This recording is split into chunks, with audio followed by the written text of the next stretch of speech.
In this lecture, we will take a look at the basics of object-oriented programming. But before we start with the details, it's important to know what exactly object-oriented programming is. Same as the procedural programming, the object-oriented is a new approach or a way of thinking in designing and writing software programs. On top level, you use objects for building applications and systems.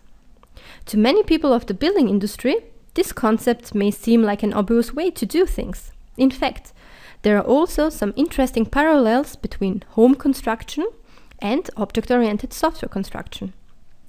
Before you begin to build a house, you must complete several steps. You have to decide where to purchase the bricks, through a local brick supplier or someone else. You have to buy roofing materials and wood for framing and laying the foundation.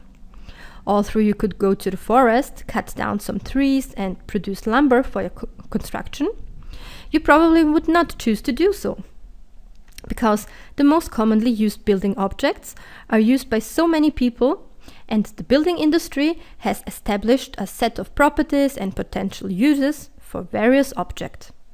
So the system allows you to avoid reinventing the wheel and concentrate on actually constructing the house. So when a particular object, such as a door, has a problem, for example, it won't lock, it's quite simple to locate the object, repair it, and replace it. And the same is for object-oriented programming. It's used to build application out of building blocks or objects.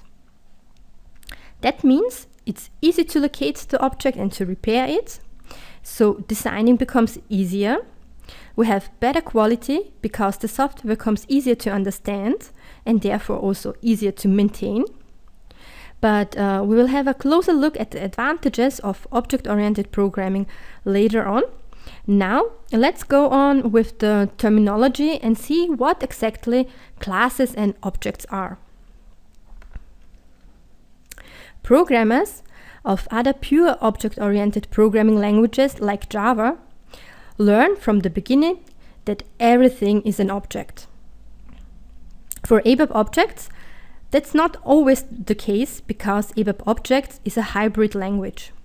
That means that you can use, besides the object-oriented, still procedural constructs. So it's not a pure object-oriented language, but it's a mixture of object-oriented and procedural. But anytime it's important to know what an object is.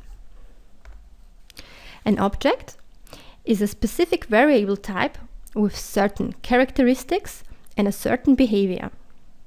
The characteristics or attributes describe the internal state of the object. For example, we have here the object car. It has certain attributes like the color, the make and the build.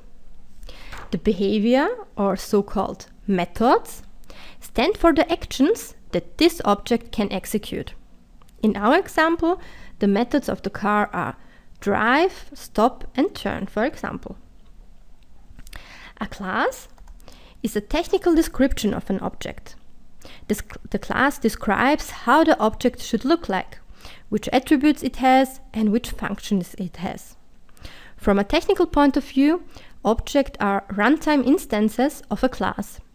You can create any number of objects based on a single class, and each instance has a unique identity and its own set of values for its attributes.